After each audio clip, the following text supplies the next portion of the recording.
नीमच के सिंगोली तहसील से एक गंभीर मामला सामने आया है, जहां दो गरीब और अनपढ़ किसानों ने अपनी कृषि भूमि पर जबरन अवैध कब्जे का आरोप लगाते हुए प्रशासन से न्याय की गुहार लगाई है।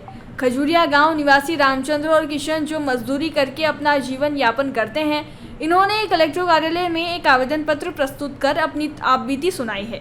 किसानों के अनुसार उनकी 1 हेक्टेयर कृषि भूमि, जिसका सर्वे क्रमांक 4/4 है, पर पिछले 5 सालों से रतनलाल नामक व्यक्ति ने दादागिरी और मारपीट कर अवैध कब्जा कर रखा है। जब भी किसान अपनी जमीन वापस लेने का प्रयास करते हैं, उन्हें डराया धमकाया जाता है और मारपीट की जाती है। इस डर के कारण रामचंद्र और किशन अपने परिवार के साथ अब कंवरजी का खेड़ा गांव में रहने को मजबूर है। किसानों ने अपने आवेदन में बताया है कि यह कृषि भूमि ही उनके जीवन यापन का एकमात्र सहारा है और इस पर अवैध कब्जे का कारण उनके परिवार की आर्थिक स्थिति अत्यंत दयनीय हो गई है। उन्होंने प्रशासन से इस भूमाफिया के खिलाफ दंडात्मक कार्यवाही करने और उनकी जमीन को मुक्त कराने की मांग की है। किसानों को उम्मीद है कि प्रशासन उनकी पीड़ा को समझेगा और उन्हें न्याय दिलाएगा। क्या मामला है, क्यों आप आए हैं? मैं सर, मेरी ज़मीन का विवाद चल रहा है। हमने जगह 40,000 में गिरवी रखी, उसको करीब हो गए 60-60 साल हो गए। फिर हमारे पास पैसा है तो हम पैसे लेके उसके पास गए, अगली पार्टी के पास। तो उसने बोला कि तुमने जगह बेच दी। अगर मैंने बोला कि मैंने जगह बेच दी तो रजिस्ट्री बताओ, मेरे को पावती बताओ।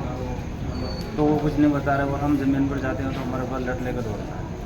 ठीक, फिर क्या, फिर हम 3-4 बार हम कलेक्टर में आ गए यहाँ पे, और रतनगढ़ पे हमारा केस चल रहा है, पर सुनवाई नहीं हो रही।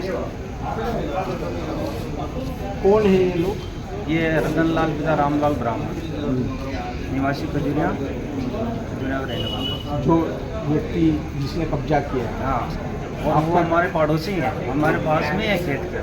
हमने आपने पैसे दे दिए? 40,000 देने हैं। हम तो बोल रहे भी तुम्हारे पैसे ले जाओ और मेरी ज़मीन मेरे को वापस दो।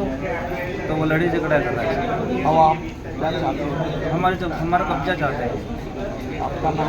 भोपाल। जयराम जी, किशन काका।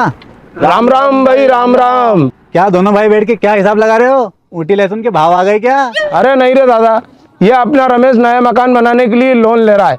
हिसाब किया तो पता चला कि लोन का पैसा तो ईंट और रेती में ही पूरा हो जाएगा। और अभी तो सीमेंट लानी है, सलिया लाना है, और तो ठेकेदार को भी पैसे देने हैं। मेरे तो कुछ समझ में ही नहीं आ रहा कि कैसे बनेगा मेरा नया मकान। अरे किशन काका, कहाँ इन रेत सीमेंट और लाल ईंटों के चक्कर में पड़ रहे हो?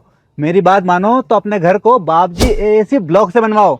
इसमें ना सीमेंट और रेत की जरूरत होती है, ना ही तराई करने की झंझट। और लाल ईंटों के मुकाबले आपका मकान काफी तेजी से बनकर तैयार हो जाएगा। इससे आपके पैसे तो बचेंगे ही, साथ ही मजबूती ऐसी कि सालों साल देखने की जरूरत नहीं।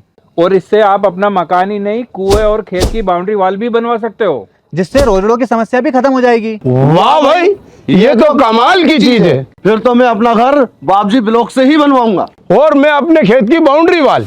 ज्यादा जानकारी के लिए स्क्रीन पर दिए गए नंबर पर अभी कॉल करें। बाबजी AAC ब्लॉक्स, स्टील से मजबूती।